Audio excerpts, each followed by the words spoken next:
भक्ति सार से सभी अपडेट्स पाने के लिए बेल आइकन दबाएं। सभी को मेरा नमस्कार।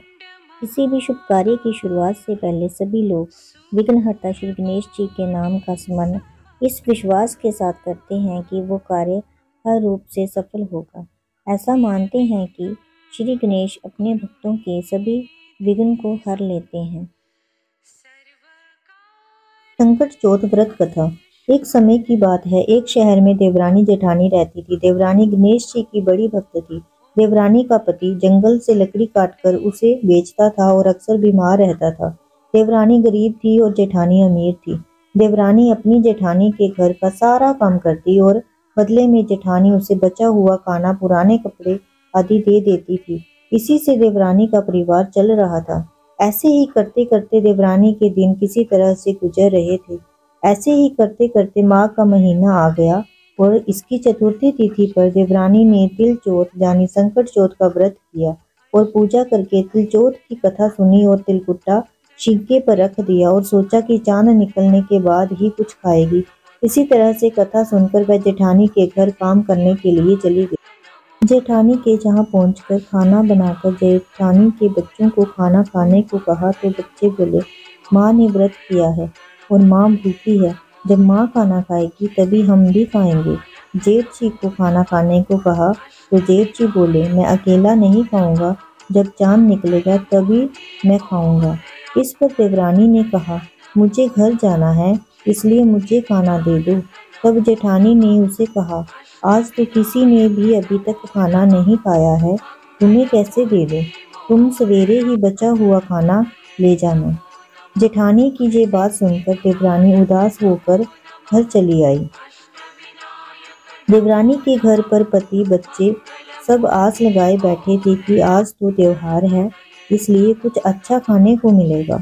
लेकिन जब बच्चों को पता चला कि आज तो रोटी भी नहीं मिलेगी तो बच्चे रोने लगे।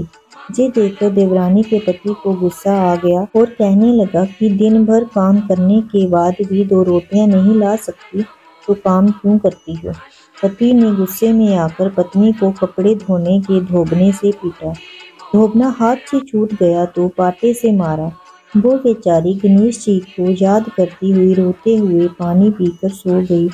उस दिन गणेश जी देवरानी के सपने में आए और कहने लगे, धोबने मारी, पाटे मारी, सो रही है या जाग रही है? वह बोली, कुछ सो रही हूँ, कुछ जाग रही हूँ। तब गणेश जी बोले, भूख लगी है, खाने के लिए कुछ दे। देवरानी बोली, क्या दूँ? मेरे घर में तो अन्न का एक दाना भी नहीं है। जेठानी बचा हुआ खाना देती थी, आज वो भी नहीं मिला। देवरानी ने आगे कहा कि पूजा का बचा हुआ तिलकुट्टा छिंके में पड़ा है, वही खा लो। गणेश जी ने तिलकुट्टा खाया और उसके बाद कहने लगे, धोबने मारी, पाटे मारी, निमटाई लगी है, कहाँ निमटे? तब देवरानी ने कहा, जी खाली झोंपड़ी है, आप कहीं भी जा सकते हैं, जहाँ इच्छा हो वहाँ निमट लो। फिर गणेश जी बोले, अब कहाँ पहुँचूं? अब देवरानी को बहुत गुस्सा आया, कहने लगी, कब से परेशान किए जा रहा है।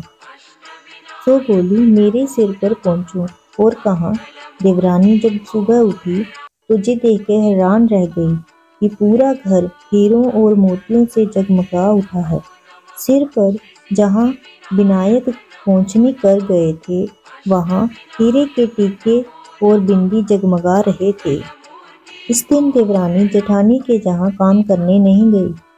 जेठानी ने कुछ देर तो राह देखी, फिर बच्चों को देवरानी को बुलाने भेज दिया। जेठानी ने सोचा, कल खाना नहीं दिया था इसलिए शायद देवरानी बुरा मान गई होगी। बच्चे बुलाने गए और बोले, चाची चलो, माँ ने बुलाया है। दुनिया में चाहे कोई मौका चूक जाए पर देवरानी जेठानी आपस में कहने का मौका नहीं छोड़ती। देवरानी ने कहा, बेटा बहुत दिन तेरी माँ के जहाँ काम कर लिया, अब तुम अपनी माँ को भी मेरे जहाँ काम करने भेज दो। बच्चों ने घर जाकर माँ से कहा कि चाची का पूरा घर हीरों और मोतियों से जगमगा उठा है। जेठानी दौड़कर देवरानी के घर गई और पूछा कि ये सब कैसे हो गया।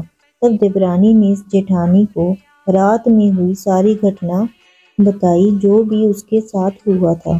घर लौटकर जेठानी ने कुछ सोचा और अपने पति से कहने लगी, आप मुझे धोबने और पाटे से मारो।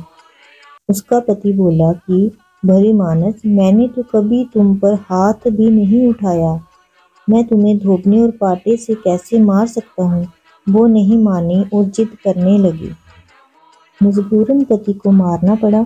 मार खाने के बाद उसने ढेर सारा घी डालकर चूरमा बनाया और शिंके में रख सो गई। रात विनायक जी जेठानी के सपने में भी आए और कहने लगे कि उन्हें भूख लगी है, मैं क्या खाऊं। जेठानी ने कहा, हे भगवान गणेश, आपने मेरी देवरानी के घर पर एक चुटकी सूखा तिलकुट खाया था, मैंने तो झरते घी का चूरमा बनाया है और आपके लिए चीके में रखा है, फल और मेवे भी रखे हैं, जो चाहे खा लो। गणेश जी बोले, अब निपटे कहाँ। जेठानी बोली, उसके जहाँ एक टूटी हुई झोंपड़ी थी, मेरे जहाँ एक उत्तम दर्जे का महल है, जहाँ चाहो निपटो। फिर गणेश जी ने पूछा, अब पहुँचूं कहाँ। वो बोली, मेरे ललाट पर बड़ी सी बिंदी लगाकर पहुँच लो। धन की भूखी जेठानी रात भर खुशी से फूली नहीं समा रही थी कि सुबह जब वह उठेगी तो पूरा घर उसे हीरे सोने चांदी से भरा मिलेगा। यही सोचते हुए वह सुबह जल्दी जल्दी उठ गई, लेकिन जब उसने देखा तो उसका पूरा घर गंदगी से और बदबू से भर गया था। वहीं उसके सिर पर भी बहुत सी गंदगी लगी हुई थी।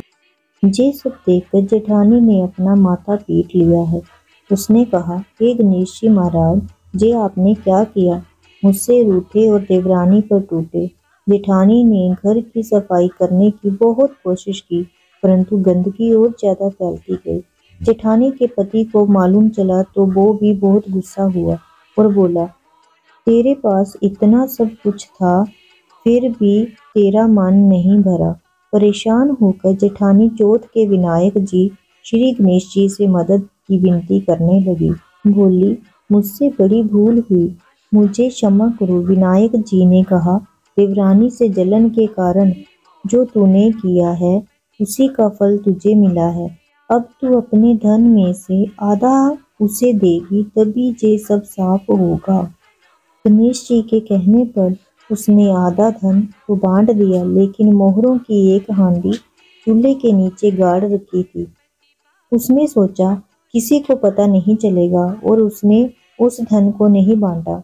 जेठानी ने गणेश जी से कहा, हे चौथ विनायक जी, अब तो अपना ये विखराब समेटो। वह बोले, पहले चूल्हे के नीचे गाड़ी हुई मोहरों की हांडी और ताक में रखी हुई सुई की भी भांति कर। इस प्रकार विनायक जी ने सुई जैसी छोटी चीज का भी बंटवारा करवाकर अपनी माया समेटी। हे गणेश जी महाराज, जैसे आपने देवरानी पर कृपा करी, वैसी सब पर करना। कहानी कहने वाले, सुनने वाले और हुंकारा भरने वाले सभी पर कृपा करना, किंतु जेठानी को जैसी सजा दी वैसी किसी को मत देना। बोलो गणेश जी महाराज की जय।